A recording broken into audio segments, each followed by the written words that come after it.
এজন্য আমি বলি এই বেদাতি কাঠমুল্লারা জনসাধারণের সামনে এসে শুধু বাহাসের চ্যালেঞ্জ দেয়, আছে না নাই?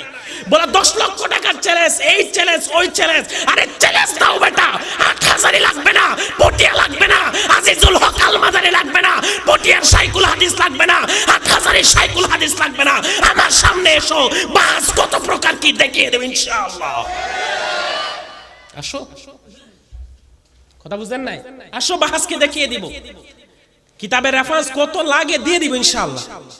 ঈদ, আমার রাসূলের জন্মদিবসকে তারা ঈদ বলতে চায়। ঈদ মানে খুশি, ঈদ মানে আচ্ছা, রাসূলের জন্ম আমরা সবাই খুশি না? তাহলে রাসূলের জন্মকে ঈদ বলা যাবে? কেন যাবে না? ঈদ খুশিকে আরবিতে বলা হয় ঈদ, আর রাসূলের জন্মে যদি আমরা খুশি হয়, খুশিকে আরবিতে বলা হয় ঈদ, তাহলে ঈদ কেন বলা যাবে না? কথা বুঝেন না আমার কথা? রাসূলের জন্ম আমরা সবাই খুশি, আর খুশিকে আরবিতে কি বলা হয়? ঈদ, তাহলে ঈদ বলা যাবে না? যাবে। দেখেন, রাসূলের জন্মে খুশি, এই খুশির কারণে ঈদ বলা যাবে না। আমি একটা উদাহরণ দিচ্ছি। বার্তাবাহক, যে একটা মেসেঞ্জার, বার্তাবাহক আরবিতে কি বলা হয়? রাসূল। কি?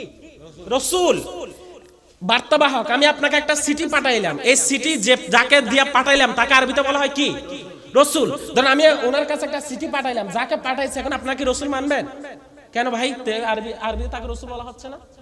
তাহলে বোঝা যায় আবিধানিক অর্থ দিয়ে এখানে ঈদ বলা যাবে না। আমি দলিল দিচ্ছি, মুসান্নাফ আব্দুর রাজ্জাক নামের কিতাব, 4th খণ্ড 5ম খণ্ড 102 নম্বর পৃষ্ঠার মধ্যে স্পষ্ট উল্লেখ আছে, হাদিস নাম্বার 5992 নম্বর হাদিস। আমার রাসূল বলেন, লা তাত্তাখিযু ইয়াওমান ঈদা, হে আমার উম্মতরা, কোন দিবসকে তোমরা ঈদ বানাবে না।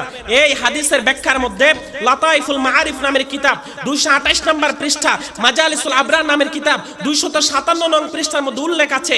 এই হাদিস দ্বারাই প্রমাণিত এই যে ঈদের দিন ছাড়া, ঈদের দিন মানে বুঝেন, 2 ঈদের দিন, আরফাতের দিন এবং জুমার দিন, আইয়ামে তাশরিকের দিন, এই ঈদের দিনগুলো ছাড়া রাসূলের জন্মদিবসকে ঈদ বানানো যাবে না। আমার রাসূল নিজেই এটা নিষেধ করেছে। কথা বুঝতেছেন? আচ্ছা বলেন, আমার মুরব্বি বলতেছে আমি মিষ্টি খাবো না, আমার ডায়াবেটিস। আমি বলছি না বাবা, আমি আপনাকে মহব্বত করে মিষ্টি খান। এটা মহব্বত হইলো? আমার কথা বুঝেন না মনে হয় আপনারা? আমার মুরব্বি বলতেছে যে আমি ডায়াবেটিস, মিষ্টি খাই না। আমি বলছি না, আপনি ডায়াবেটিস না, আমি আপনাকে ভালোবাসি, মিষ্টি খাইতেই হবে। এটা ভালোবাসা? এটা ভালোবাসা না দুশ্মনী? আমার রাসূল বলছে উম্মত আমার জন্য ঈদ বানাইও না, আর চট্টগ্রামের বেদাতে কাঠমুল্লারা বলে না রাসূল, ইয়া রাসূল আমি আপনাকে ভালোবাসি, আমি ঈদ বানাচ্ছি। তা হবে? যার জন্য আপনি ঈদ বানাচ্ছেন, যাকে আপনি মিষ্টি খাওয়াচ্ছেন, সেই বলছে আমার ডায়াবেটিস, মিষ্টি খাবো না, আমার জন্য ঈদ বানাইও না। ঈদ দিতে বানাইতে পারে একমাত্র আল্লাহ তাআলা, আমার জন্য ঈদ বানাইও না। আর চট্টগ্রামের কাঠমুল্লারা বলে না ইয়া রাসূল, আপনার ডায়াবেটিস হলে হবে না, আপনাকে মিষ্টি খাইতে হবে, ঈদ বানাতে নিষেধ করছেন কেন? আমরা করব। এটা মুহাব্বত হইলো? মুহাব্বত হইলো?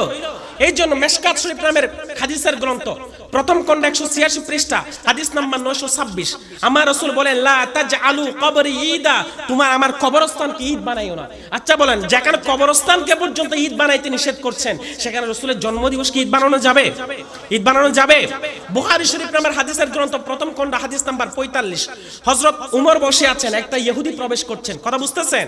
ওই ইহুদি প্রবেশ করে বললেন, উমর, তোমাদের কোরআনের মধ্যে এমন একটি আয়াত আছে যে আয়াতটা আমাদের ধর্মের মধ্যে থাকলে ওই আয়াত নাযিলের দিনকে আমরা ঈদ বানাইতাম। কি বানাইতাম? ঈদ বানাইতাম। ভালো করে বুঝবেন। তখন হযরত ওমর বলছেন সেই আয়াতটা কোনটা? ওই যে সূরা মাইদা 3 নম্বর আয়াত, আল ইয়াউমা আকমালতু লাকুম দীনাকুম ওয়া আতমামতু আলাইকুম নি'মাতি ওয়া রাদিতু লাকুমুল ইসলামা দীনা, এই আয়াতটা। তখন হযরত ওমর বলছে যে আমরা যুক্তির গোলাম না, আমরা আল্লাহর গোলাম। যুক্তি চাইলেও আমরা ঈদ বানাইতে পারি না। আল্লাহকে বলতে হবে, রাসূলকে আনতে হবে। আল্লাহ যদি বলে, রাসূল যদি আল্লাহর তরফ থেকে নিয়ে আসে, সেটা হবে ঈদ, সেটা হবে ইবাদত। আমরা আল্লাহর গোলাম, আমরা যুক্তির গোলাম না। আর যদি যুক্তির গোলাম হয়ে যদি ঈদ বানাই, এটা হবে বিদআত। আল্লাহ রাসূল যেটা দেয়, এটা যদি ঈদ মানি, এটাই হবে ইবাদত। দলিল আরো লাগবে? আল ইতিসাম 46 নম্বর পৃষ্ঠার মধ্যে লেখা আছে ওয়াত্তিখাযু ইয়াউমি উইলাদাতিন নবিয়্যি ঈদা, আমার রাসূলের জন্মদিবসকে ঈদ বানানো বিদআত। তোহফা ইসনা আশারা 666 নম্বর পৃষ্ঠার মধ্যে লেখা আছে কিসি নবীকে ইয়াউমে তাওয়াল্লুদ আর ইয়াউমে ওয়াফাত কো ঈদ বানানি, ঈদ করা नहीं दिया जा सकता है। কোন নবীর জন্মদিবসকে ঈদ বলা যাবে? শুধু তাই নয়, আপনি যদি বড় পীর আব্দুল কাদের জিলানীর গুনিয়াতুত তাওয়ালিবিন করে দেখেন, 2য় খণ্ড 96 নং পৃষ্ঠার মধ্যে তিনিও লিখেছেন ঈদ বানানো যাবে। তাহলে যেই বড় পীর আব্দুল কাদের জিলানীর দোহাই দিয়ে হালুয়া রুটি খাও, তো সেই আব্দুল কাদের জিলানী যে বেদাত ফতোয়া দিলে মানো না কেন? এগুলোকে বলা হয় সুবিধাবাদী আব্দুল কুয়াইশ, ঠিক কিনা? এরপরে আল মাওরিদুর রাবি নামের কিতাব দেখেন 79 নম্বর পৃষ্ঠার মধ্যে জগৎ বিখ্যাত ইমাম মোল্লা আলী কারি রহমাতুল্লাহ আলাই তিনি স্পষ্ট লিখেছেন রাসূলের জন্মদিবসকে ঈদ বলা বিদআত। এরপরে বলবেন যদি এত রেফারেন্স দিছি না, এত রেফারেন্স দিলাম না, এরকম যদি আমি রেফারেন্স দিতে চাই, আমি শাকরুল্লাহ যদি রেফারেন্স দিতে চাই, আল্লাহর কসম সকালের সুবহে সাদিক হবে, তারপরে রেফারেন্স দেওয়া শেষ হবে।